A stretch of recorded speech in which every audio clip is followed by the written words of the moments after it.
आपको बता दूं, एसिड सर्वाइवल ट्रस्ट इंटरनेशनल की रिपोर्ट के हिसाब से हर साल 1500 से ज्यादा लोगों के ऊपर एसिड फेंका जाता है। कि किसी स्त्री का कैरेक्टर तू इस बेसिस पे जज करता है कि वो तेरे साथ रिलेशनशिप में है या किसी और के साथ। शिक्षा पहले से अच्छी है, लोग ज्यादा अवेयर हैं, लोगों को राइट्स ज्यादा अच्छे से पता है अपने, but still crimes, rape, murder में आगे बढ़ोतरी हो ही रही है। तो जो चीज बात कर रही है सोल्यूशन के ऊपर, उसे इसलिए एजुकेशन सिस्टम में नहीं पढ़ाया जाता बिकॉज वो एक धार्मिक किताब है और हम लोग रहे सेकुलर। हरे कृष्णा। सब्सक्राइब करिए हमारे शिक्षार्थकम चैनल को और प्रेस करिए इसके बेल आइकन को ताकि अगली वीडियो सबसे पहले आप देख सकें।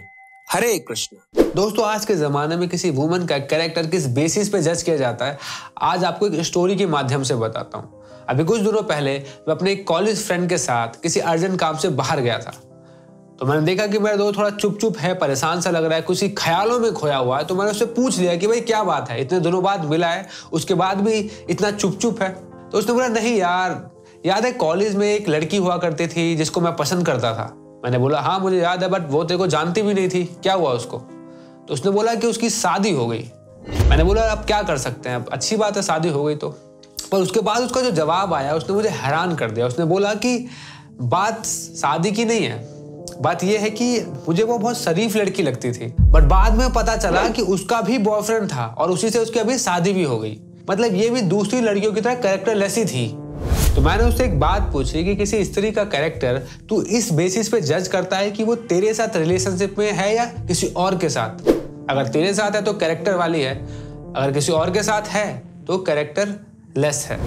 बट इस बात ने मुझे थोड़ा सोचने में मजबूर करा कि सोसाइटी किस डायरेक्शन में जा रही है और हम किसी के कैरेक्टर को किस बेसिस पे जज करते हैं। इवन इस तरीके की विचारधारा बहुत तेजी से फैल भी रही है। ऑफ कोर्स हर व्यक्ति ऐसा नहीं सोचता, बट हम देख सकते हैं कि ऐसे लोग बहुत ज्यादा हैं और इतिहास में भी समय समय पर इस तरीके की विचारधारा वाले लोग आए हैं।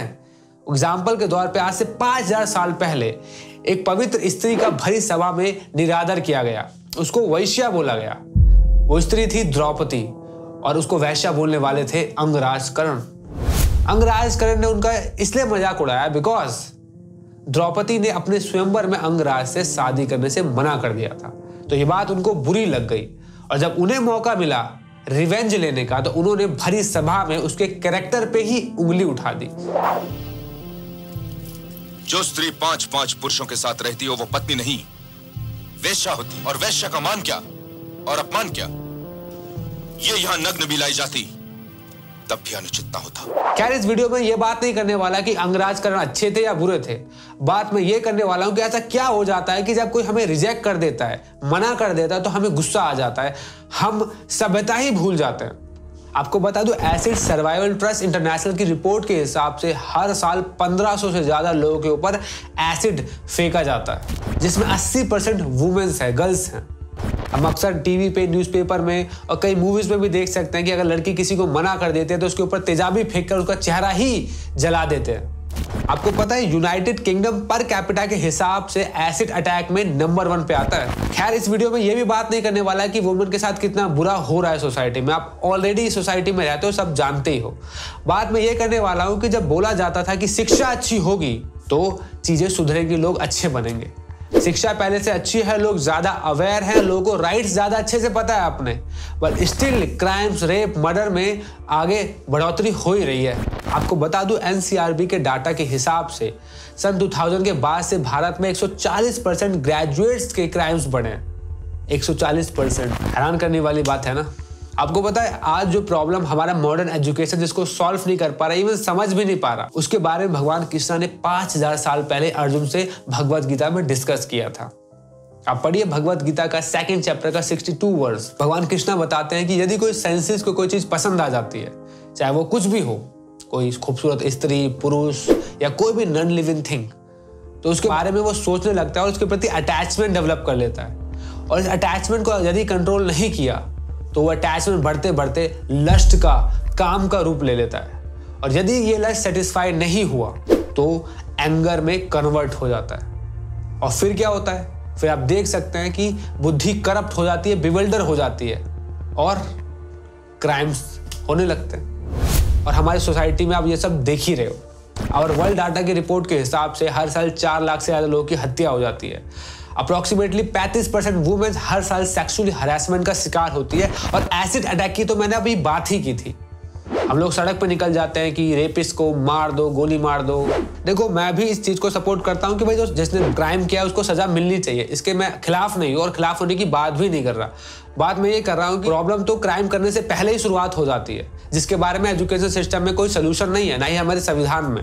क्या शिक्षा प्रणाली में सिखाया जाता है कि अगर किसी का लस्ट बहुत ज्यादा बढ़ रहा है, वो डिस्ट्रैक्ट ज्यादा हो रहा है, तो क्या करना चाहिए इस लस्ट से डील करने के लिए ताकि इसे कंट्रोल किया जा सके।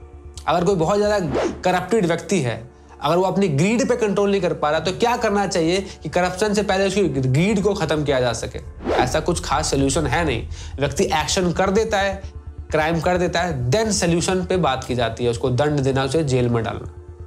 जो चीज इस प्रॉब्लम के ऊपर बात करती है, जो कि भगवत गीता, जो हमें बताती है कि ह्यूमन फॉर्म ऑफ लाइफ कितनी इंपॉर्टेंट है, लाइफ का हायर पर्पस के बारे में बताती है, जो बताती है कि we are not just this matter, हम स्पिरिट हैं, जो लाइफ की वैल्यूज के बारे में बात करती है, उसके ऊपर कुछ बात ही नहीं किया जाता। हम देखते हैं सोसाइटी में बात क्या हो रही है, पियो और पीनो तो जियो और जीनो तो, माई लाइफ माई चॉइस। जिंदगी को बर्बाद करने के हर एक तरीके सिखाए जा रहे हैं। इसलिए आप देख सकते हैं टीनेजर्स में भी ड्रग्स केस कितने बढ़ते जा रहे हैं। तो जो चीज बात कर रही है सोल्यूशन के ऊपर, उसे इसलिए एजुकेशन सिस्टम में नहीं पढ़ाया जाता बिकॉज वो एक धार्मिक किताब है, और हम लोग रहे सेकुलर, तो हम भगवत गीता कैसे पढ़ा देंगे, इसलिए नहीं पढ़ाई जाती।